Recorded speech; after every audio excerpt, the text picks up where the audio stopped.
Hi, everyone. I'm Denise Garth, Chief Strategy Officer at Majesco, and you're listening to the Future of Insurance Industry Leaders podcast series. Follow along as I interview the best and brightest leaders in the insurance industry and InsurTech landscape to bring you the latest in digital transformation, innovation, industry trends, challenges, and opportunities, as well as next-gen technologies. We use our experience to anticipate what's next without losing sight of what's now. Stay tuned to find out your next now.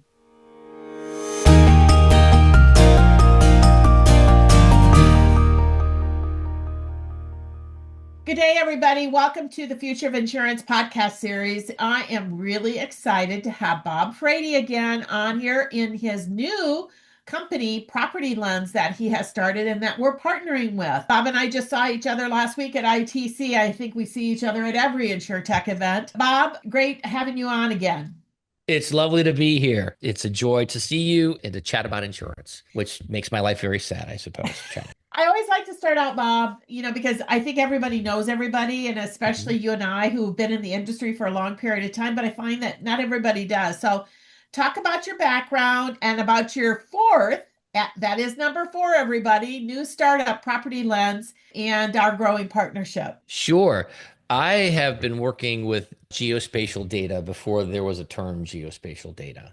So I got my start back in 1989, where I met my co-founder, John Sigmund. So he is my longest active non-family relationship, which he reminds me of constantly. And so we were doing things like, where do you put this location? How many people would likely buy a product in a particular area? Lots and lots of geospatial analysis, and did that for about 10 years. So I've always been into not only what's at a point, but what's around that point that might affect. Went over from the sales side to the marketing side. I ran marketing for IndyMac Bank before it crashed. Thank you. I built Live Nation's email infrastructure when they first started out. I worked for Expedia as global outbound marketing director for a while, thankfully short period of time. But I always had this idea of bringing geospatial data to the masses. And, I was familiar with CoreLogic, I was familiar with Verisk, and I thought these guys make it way too hard to do business with them. So John and I got together along with our friend and co-founder, the late, great Brady Faust, and started a little company called Hazard Hub, which did geospatial risk assessment. So floods, wildfires, where are the hydrants located, all sorts of stuff like that. So it's not just what's at the point, it's what around that point that might affect that point.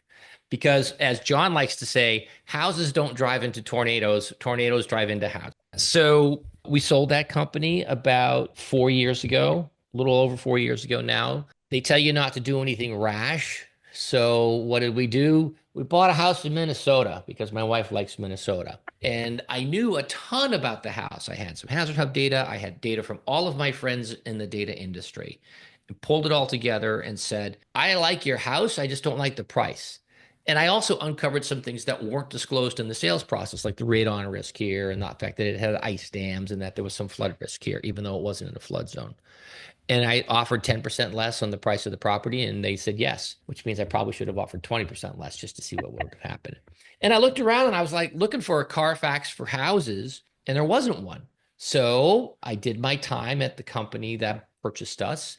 And after a while, I said, I'm still young enough and I got enough gas in the tank, so I want to go start another one. So I started PropertyLens. And our goal is to be a Carfax for houses. In the process of doing that, we have to pull together an enormous amount of data. And a lot of our friends in the industry came up to us and said, hey, I know you have data. Let me have some. So we ended up not pivoting, but adding to our product line by saying, here's a bunch of APIs that contain direct access to our data. And so whether you're an inspection company or an insurance company or a front-end company that wants to add value to your customers, the data is now all available via API. So it's bigger, better, and faster than what we've built before. I hate injustice, so I like to make the playing field as level as possible. And I like solving cool problems. And this is a cool problem. So that's a 2-minute, I think, overview of my life We've just recently partnered with you guys because you do have this really unique set of data. I know that we're using it into our property intelligence model for loss control, and also can be used in underwriting as well. Talk about that experience in working with us and how that data you worked with Ben and team, how that kind of evolved. Well, we had known Ben from before. We knew what Majesco liked, we knew what Ben liked, and the process was pretty seamless.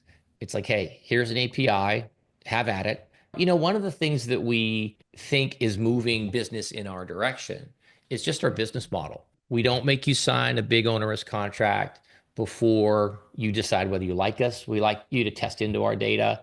We don't make it free, but we make it, well, it's free for friends, but we don't make it free, but we make it easy for you to test the data. And we don't make you sign a contract that everything is usage based. So if you like it, you use it. If you don't, you don't. And I like to say we're the worst salespeople in the room because we're sort of like, if you like it, fantastic. We'll figure out a way to do things. And if you don't, that's fantastic too. At least you know. When we talked to Ben and the team, it was like, hey, this is how we do things. And if it's something that you need, then let's go. And it turns out it was something that you needed. So Yeah. let's go. That's how it works. If we're selling to you, then it's a bad sale. Yeah. We want customers who not only will be with us for the short term, we want customers who will be with us for the long term. Yeah, we were both trying to solve a problem for our customers and really trying to enrich that. So I think when you focus that way, things can move really, really fast. Oh, yeah. And it's shocking to me, whether it's the companies who shall not be named, they make it so difficult to do business with them. Yeah. And we see this all the time because we do have data partnerships as well. It's Yeah. onerous. And a lot of it is because there are salespeople who need to be paid. And the only way that salespeople get paid is if there's a signed contract with a committed amount. We don't look at it that way. John and I are the sales team, and really John's the sales team. I'm just sort of the spokesmodel. We really want to make it easy for people to do business with us. Yeah. And that's a business model that surprisingly is not in place with so many InsurTechs. We want to do it differently, and people keep coming. So, Well, that's good. You and I met almost 10 years ago. You were one of the first InsurTech startups back in 2016 at mhm, the Global Insurance Accelerator Conference. You yeah. were kind of your spiel. You and I talked. We had a partnership early on. mhm. Fast forward the 9 to 10 years, talk about how data and analytics has changed in that, quite frankly, it's a short period of time. It seems Yeah. like a long period of time, but really it's a short period of time. And what you're doing differently this time around, Bob. It was astounding at ITC to see the advancements that we've made. I mean, back in 2016, I would get this question a lot. What's an API? I don't get that question as much anymore. Occasionally, but not very often. I think that gathering data is hard and messy work, and Mm. getting all that data to work together, it's like being a plumber, or a sewer system operator. Data is like a sewer system and incredibly important to your business, but not a lot of people like building it. And we actually do. It's amazing to see the advancements that have been made. The second thing is AI has really changed. I mean, it's a disruptive technology. The thing is that AI isn't great at creating data. It's great at interpreting data, but not so great at creating data. And then the third thing is one of the things that we've really tried to stand on this time around is having our own proprietary database of damaged properties. So we've got about 3.1 million properties that have been damaged by a wildfire or a flood or a tornado or a hurricane that sits in our data repository and ages nicely. Because sometimes when you buy a house, the current owner doesn't know that maybe 15 years ago that house was destroyed in a tornado. We Yeah. do. We spend a lot of time and effort building that proprietary data set, gathering it from states, from counties, from all sorts of different places, normalizing it and standardizing it and making it accessible. That is really the big difference to what we're doing this time. But then the second is to use AI to help us to determine things like how old are the internal systems in that house? How old is the roof?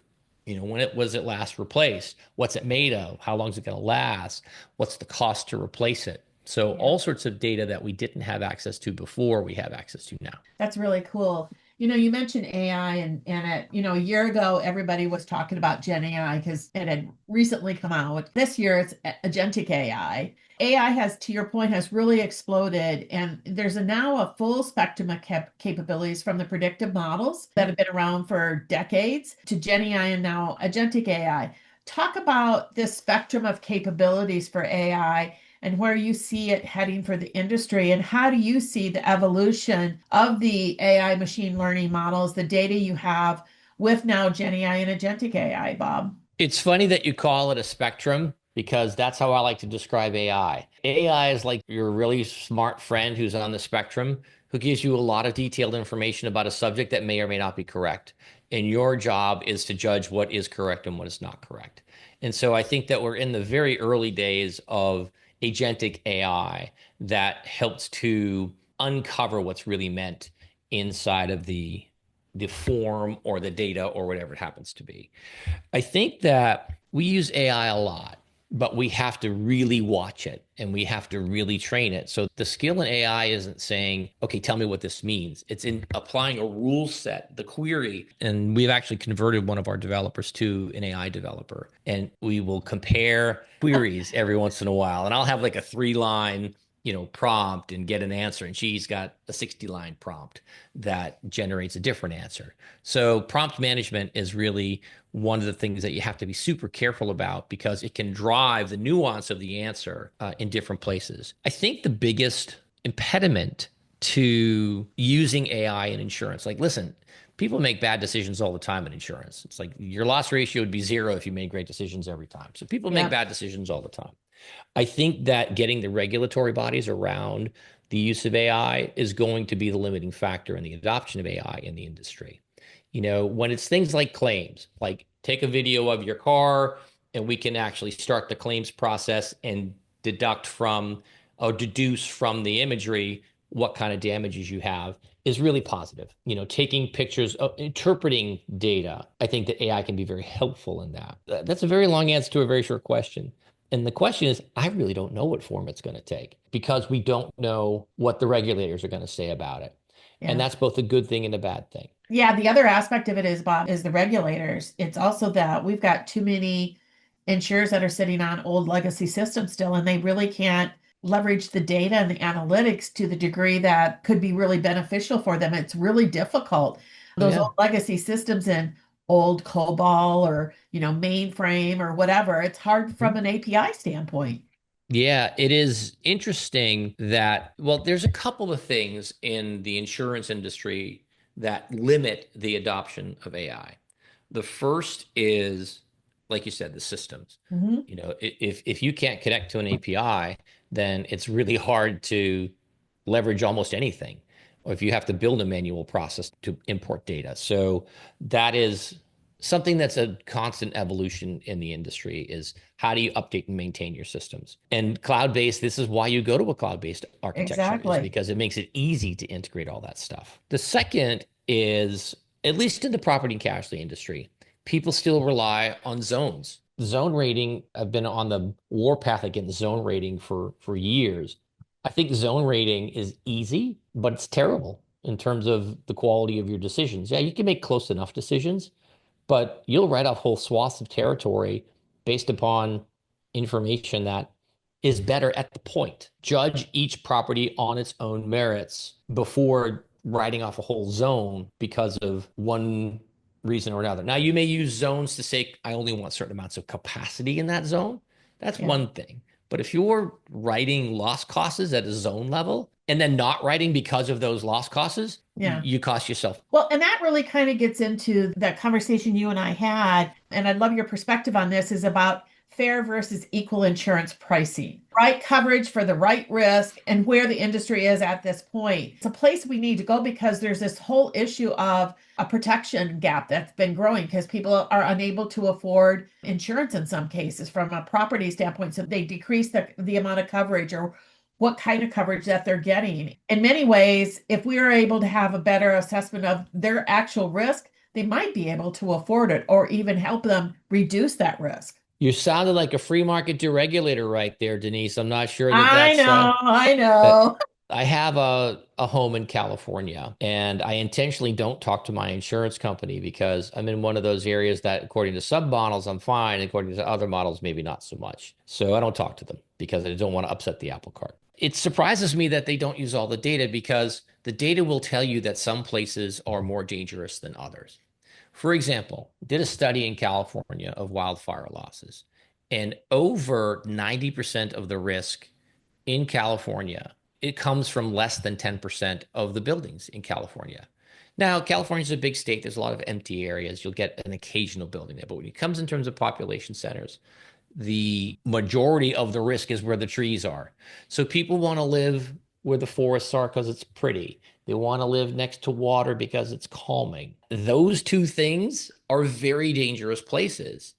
And you should pay more to represent the risk of that area because insurance companies make a bet. Let's say your house is worth $1 million or $500,000 and you pay $2,000 a year in premium. You have to be a customer for what, 25 years to just break even on that? It's a bet that actuarially pays off, but logically, it's like, man, I can't believe that it costs so little for homeowners insurance. And I think that especially state elected insurance commissioners want to make insurance cheap for everybody. And sometimes it just shouldn't be cheap for everybody because the insurance companies are making too much of a risk. If you want to live at the edge of the national forest in California and the wind comes down the mountain, you can't be surprised when bad things happen. If you want to live in Pacific Palisades, which burned to the ground in the 60s, again, to think it just won't happen this time or urbanization solves all, well, we've seen what happens with that. Yeah. And so I think personally that the only way to really solve for that is to deregulate the market. A hugely unpopular position because it means that all of a sudden that fair insurance is not going to be cheap. You have to be able to price for the risk. And especially with state elected insurance commissioners, they don't want to do that. And it's awful. People end up not getting insurance at all and losing everything in a fire because they can't afford it because it's not tuned to the market. Now, would there be situations where the price goes so high that people couldn't afford it? Well, that's what the secondary market is for, or that's what the free market is for, because somebody will come in and write that business. And it's fair insurance does not mean cheap insurance. And so many people have conflated those two terms that it throws the industry into a tizzy because it's not about cheap, it's about what's actuarially supportable. It's also why some of the insurance has moved to the E&S market. It's not being regulated in the States, and that you can price it from a fair perspective based upon their actual risk. Yeah, you can do that, but it does require mass to be successful. For example, wildfires are local. Sometimes they span multiple counties, but it's usually in lightly populated areas. But the Palisades fire was very local. And the Altadena fire was very local, as opposed to a hurricane or a wind event or a storm. It's very, very localized. And you have to be able to reflect that risk properly because it is such a local peril. And again, when you're using higher levels like zip codes or something dumb like that, then you're going to misinterpret this risk. So I look at it like deregulate the market. And yeah, housing prices are going to suffer, but hey, we're not Zillow here. We're not sitting here waiting to pump everybody's Zestimate up through the sky. It's like, you live in a dangerous area. You should pay more. Somebody living in suburbia where nothing happens should pay less. Yeah. Or somebody living in the inner city shouldn't be paying wildfire premiums just to cover for the loss that you're going to have in the wildfire area. So one of the areas also that we're just kind of talking a little bit about, I want to kind of hone in on, is the refocus of the industry around preventing claim. Mm-hmm. With the data that you've got, with the models that we've got, the approach that we've got with loss control to help customers reduce and avoid risk. I think it's been about 15 years ago, we had a massive hailstorm here in Omaha where I live, and we had a shake roof. We lived in a nice area. It was a higher end shake roof, and it just got completely destroyed. And I had water coming through my roof, and all of my Pella windows were popped as well from it. I had $140,000 worth of damage, first claim we've ever had in our entire time. But in the process, they worked with me and said, if you put on a different roof It looks Hmm. like slate, but it's actually this rubber and it's got a 100-year warranty because hail hits it, it just bounces off. By doing that, I actually had a reduction. I got a discount on my homeowners. Hmm. And I've talked to so many people who've had hail damage, and too often they're not given the option of, well, if you did this type of roof, it's going to Hmm. protect you much more. I think as an industry, that's one of our obligations as well, but we don't put enough focus on that. Bob, your thoughts? I have a lot of thoughts about that. Living in a hail-prone state, which is a very loud peril, by the way. It's amazing how Uh-huh. much noise those hailstones make. Is we had the roof replaced here because of an ice dam before I moved in, but we don't have class 4 shingles on the roof. It's like, why not? Who was in the advising process? So when it comes to something like a roof, a lot of times what happens is you're so desperate to cover up the hole in your roof or the water from coming in that you just take the first roofer who comes around and says, I can get a new roof for you for Yep. free, and off you go. And so that whole predict and prevent mentality never takes route because either the claims are outsourced, and so the carrier is not talking to you, their TPA is talking to you, or because you've got a roofer who's opportunistic and says, these are all damaged, yours must be damaged too, so we'll replace it. And everybody goes away with money. And the insurance company's like, okay, fine. The whole reason we started Hazard Hub was because we had a philosophy, we had a thesis, as the investment community loves to say. We had a Yeah. thesis that if we made the data good enough and inexpensive enough, that carriers would share that data with their insureds. That is a bad thesis. It didn't happen. Now, we still built a good business. And so I started PropertyLens because now the insurance industry isn't going to share it with them. We should share it with them. So Yeah. now we're the harbingers of doom, if you will. And so part of it comes down to how relationships have changed between insurers and their insureds. I'm an Allstate customer in California because when I was a kid, Jim Ambrose, our Allstate agent, used to come to our house, talk to my parents about how to insure everything properly and get a premium and all that good stuff. So I was Allstate from the time I was 4 feet tall. And so when I went out to get insurance, I always favor Allstate. Allstate's been my carrier for 15 years in California. When I bought a house in Minnesota, I called my agent, who I've never met personally in 15 years, and said, hey, I got a house in California, but I also just bought a house in Minnesota. Can I get coverage in Minnesota for this house? And my agent said, and I quote, call 1-800 Allstate. And I did not call 1-800 Allstate. And I thought, this is emblematic of what's wrong with the Yeah. insurance business is that idea that you help your customers to reduce their risk is one that's a great theory. It's a Yeah. great thesis, but it falls apart on execution because the carrier's customer is not the insured. The The carrier's agent. customer is the agent. Yeah. And the agent doesn't care. The agent just wants to make more money. If you have a claim, the agent wants to help you through it, but do they really want to help you? Lower your premium, lower their earning? It's like you've got a conflict of interest. I'll give you another example. So that's great, dedicated agency force. But what happens when you use independent agents? So Yeah. I have coverage here in Minnesota, and over the last 4 years, my homeowner's insurance has tripled in premium, tripled. And it wasn't cheap to start with. So I finally called my agent and said, what the hell's going on? Also, someone I've never met. And she said, okay, we will reprice you. And so now I have another carrier that I'm going to go with, but the agent wasn't proactive about it. I have to be the proactive one about it. And that is what's wrong with the insurance industry is there's too much proactivity is forced by the consumer. Like, should I have in Omaha? I was talking to someone who worked for a farm bureau, and she said there was lightning that hit her neighbor's house, but that fried her electrical panel because it travels through the ground and Yep. and burned out a panel. I'm like, do you have a surge suppressor on your electrical panel? She's like, no, they just replaced it. I'm like, you work for an insurance company and still don't do those things. And so anyway, I love the idea. I built businesses based upon that idea. I don't know if the insurance industry is going to get there. Yeah. And it's because they're too beholden to the agent force who thinks that it's their customer and not your customer. Well, I think And the other aspect is that in some ways you're going to have to restructure even your internal operations. Instead of, for example, loss control, just running a loss control report that goes to underwriting, how do you have customer service people who can engage that customer throughout the year to really try to work with them to say, look at doing this, look at doing this, that might, change your risk into the property. People's most important asset, most often.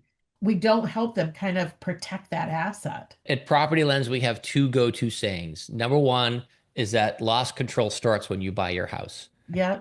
And so what is going to happen to this house? Because that's the best time to make changes to a property is when you first move in to say, hey, you're subjected to these perils or you have these issues with your home and these are things that you're going to need to address. So loss control begins at home is saying number one. And it's really what we want to talk about. And the second is the best claim is the one you never have. Never have to pay. And just never have. If you have an ice dam, which we have, in cold areas, it's the worst claim. It happens in the middle of winter. It's freezing cold water pouring into your house. It's a terrible claim. Now, not that all claims aren't like there's better claims than others, but if you know that, hey, you're subjected to ice dams in this area, make sure you put gutter guards on your roof line to help guard against that. It's an easy fix that no one ever talks about. So that's why we started Property Lens, because we talk about that stuff. We make those recommendations. Whether the insurance company gets it or not is another question. Insureds are not costs waiting to happen. They are people who live in their homes and for the most part want to protect those homes. I think what's exciting, Bob, is that what you guys have done and the data that you've got and how we're using it now with loss control, what we're doing with loss control at making the loss control reports easier to read with our AI capabilities that we can summarize that for them, provide them with a recommendation that says, if they do these things, you can kind of go back. At least it's a first step towards that. Operationally, insurers are going to have to embrace that. And I do know some of our insurers are. They want to make that shift. It's a big shift culturally for our insurers, though, to your point. Yes, very much so. It's funny that you look at loss control and then you look at the home inspection that happens when someone buys a house. Yep. And there are two ships passing in the night. And that's because people have very specific focuses. And then there's this huge data repository that we're putting together that says, I can inform you and I can inform you. For example, in a home inspection, they don't inspect the sewer line, but we can alert you to, you should inspect the sewer line.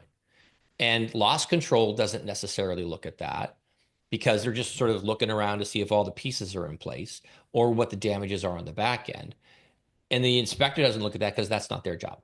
So what we're seeing is that those two pieces of the business are changing to reflect the fact that there's even more data available to help never have the claim in the first place.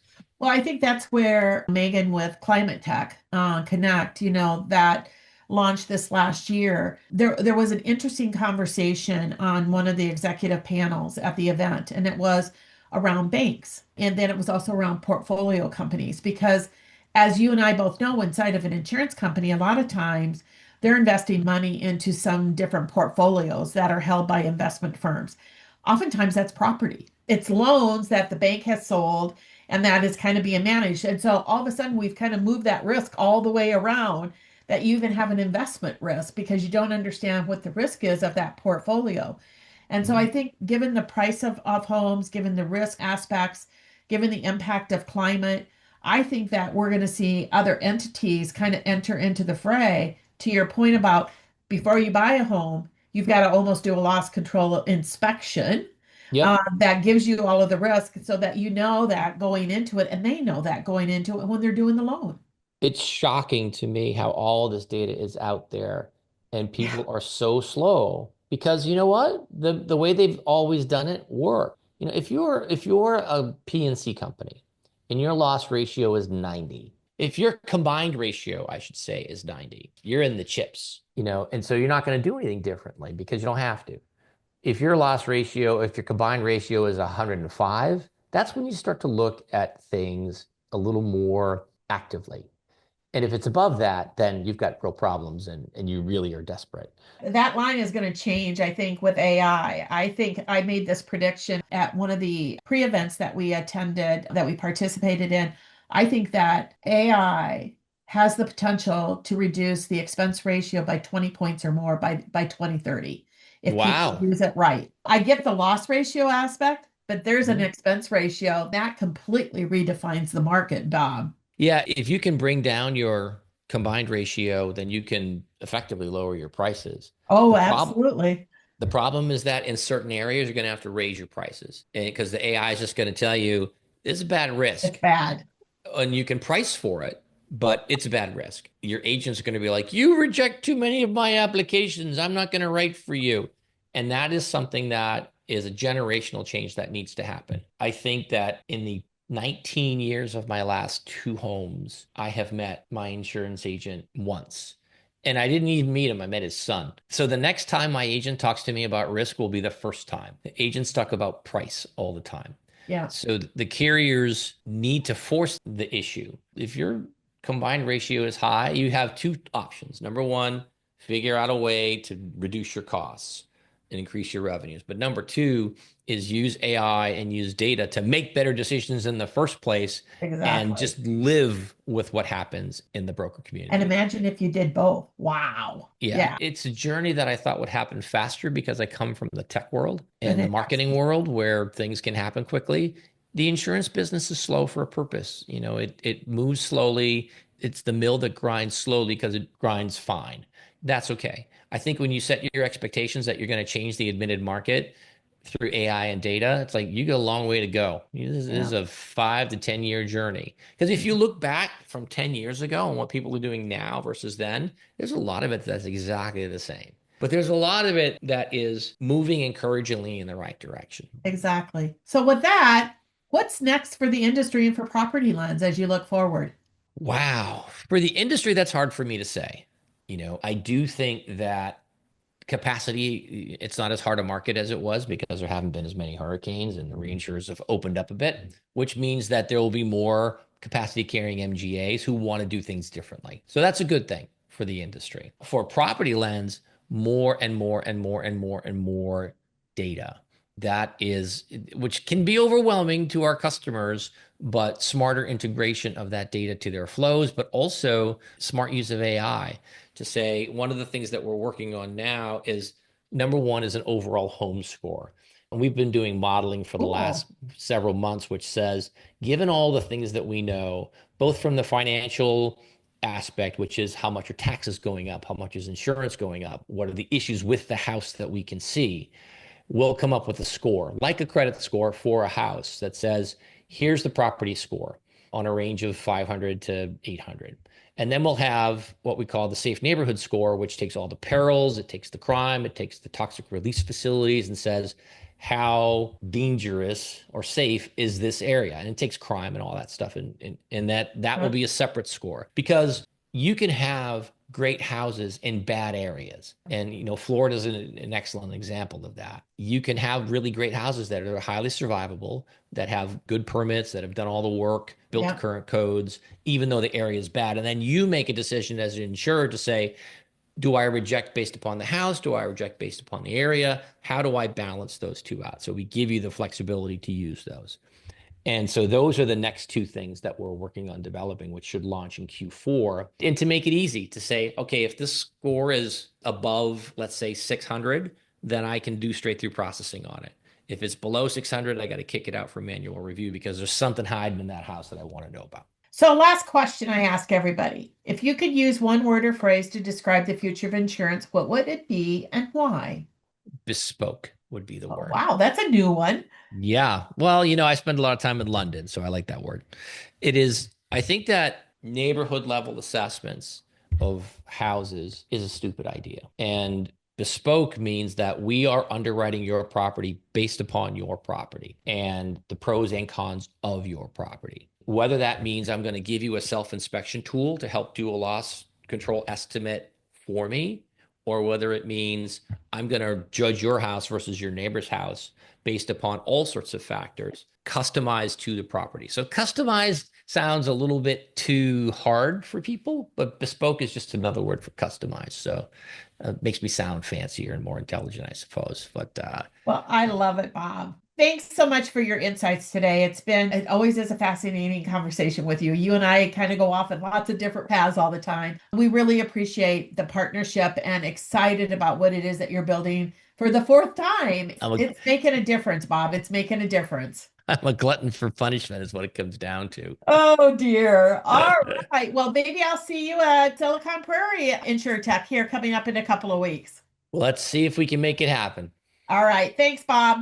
Denise, it was good to see you. That's it for this week's episode of Future of Insurance Industry Leaders podcast. Subscribe to our market-leading podcast series available wherever you get your podcast from. Thank you for listening, and be sure to tune in the next time.